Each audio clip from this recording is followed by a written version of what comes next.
Hi crafting friends, and welcome back to my channel. This is the second episode in my Christmas in July series. In this episode, I'm going to show you how to transform a Dollar Tree gnome pot hugger into a cheerful Santa Claus that you see here. I also created the little sack of toys. It's a fun, easy project and uses almost entirely Dollar Tree supplies. I think you're going to enjoy this. It's a fun way to decorate a Christmas poinsettia, Christmas cactus, or create a little chimney that he could be climbing on. My name is Lisa, and if you're new, a special welcome. You'll need one of these gnome flower pot huggers. You'll also need some white Santa fur. I'm going to take it off of this little gift bag I had gotten at Dollar Tree last year. I'm also going to use this little sack. It was a little jewelry bag for the sack of toys, and these little miniatures from Hobby Lobby work well. I'm also using the apple barrel paint in red and black. Simply begin by removing your pot hugger from the packaging, and then we're going to use some of the red apple barrel paint to paint his trousers and his shirt in a bright Santa Claus red color. You'll notice that first coat is very transparent, and I find that after drying it thoroughly, the second coat goes on very opaquely and gives good coverage. So I'm just showing you here how you'll want to use one of the fine Dollar Tree paint brushes to paint that red apple on his trousers, on his suspenders, and on the shirt that he's wearing. And then once you have your first coat, you can use either a heat gun to dry it or just simply let it air dry before applying your second coat. Here you can see I'm just using that heat gun to give it a good dry before I add more paint.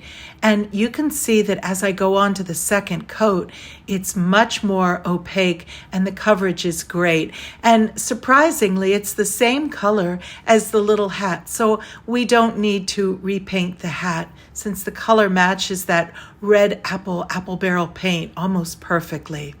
So here I'm going to once again use that heat gun to dry it, and then I'm going to paint in some of the details. I want to paint his little back pockets in a black color, and also to give definition, I'm going to add some black to those suspenders.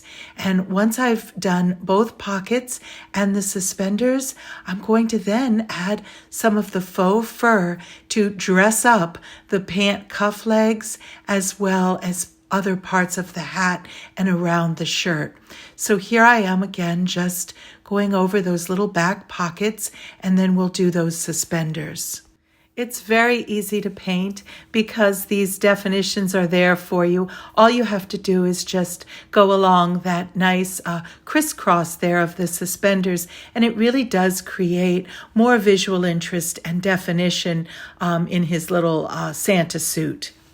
So after I finished painting in these details in black, I again used my heat gun just to dry it nicely before adding some of the faux fur trim. To add the faux fur trim, you can just use any basic glue. And you see I just squeezed a little bit of the glue along the cuff there, and now I'm adding in a strip of the faux fur trim that I cut from that gift bag, and it really works well and really dresses him up. It's just a fun project because you see the transformation happening in a very charming way. After I got the first one glued on, I just cut another strip of the faux fur and added it to the second pant leg. And now you see that there's a little shovel in the gnome's hand, and that's perfect for summer, but for our Christmas Santa, we want it to be seasonally appropriate. So he's going to instead hold this little mini Christmas tree that I had in my stash, and I'm adding some hot glue right there along the hand and arm line, and I'm going to simply adhere the little Christmas tree so he's holding that snow-dusted Christmas tree as he climbs up the ladder. The next step is to decorate his hat with more of the faux fur trim. So to do that, I'm using this all-purpose glue to go along the edge of the hat. And again, we're going to cut a strip of the faux fur trim, and we're just going to adhere it right along the cuff there of the hat.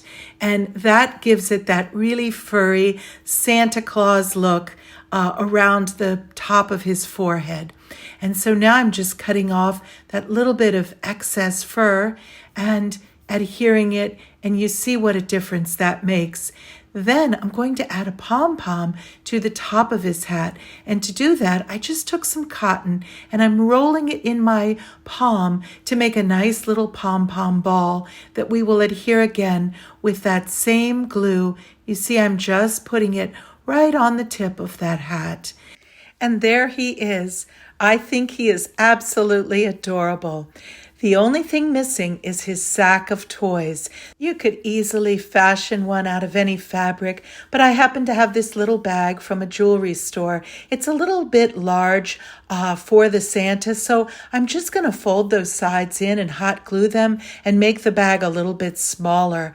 And then I'm going to stuff it with cotton to fill it up before adding some little surprises in the top portion to peek out. You can add any miniatures that you would like, even little mini teddy bears or little mini Christmas trees. Oh, there's all kinds of things you could even fashion. I'm using hot glue to attach these little items, the little cupcakes and peppermint wheels and miniature gingerbread men into the top. And then I decided to add a small Christmas tree from the cobblestone miniatures from Dollar Tree. And that looks really cute in the back as well. As I add the final peppermint swirl, I'm thinking that next one I make, I think I will find some little miniature teddy bears to fill in the sack. There's so many different possibilities, and it'll be fun at Christmas time to see him hugging one of the Christmas poinsettias or Christmas cactus that always look so beautiful in the winter season. I'm just delighted with this project, and I hope you've enjoyed it too.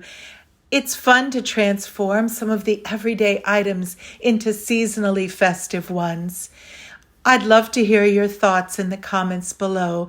Also, please do consider subscribing if you haven't already. These Christmas in July projects are a lot of fun. Here's a glimpse of the video I did several days ago.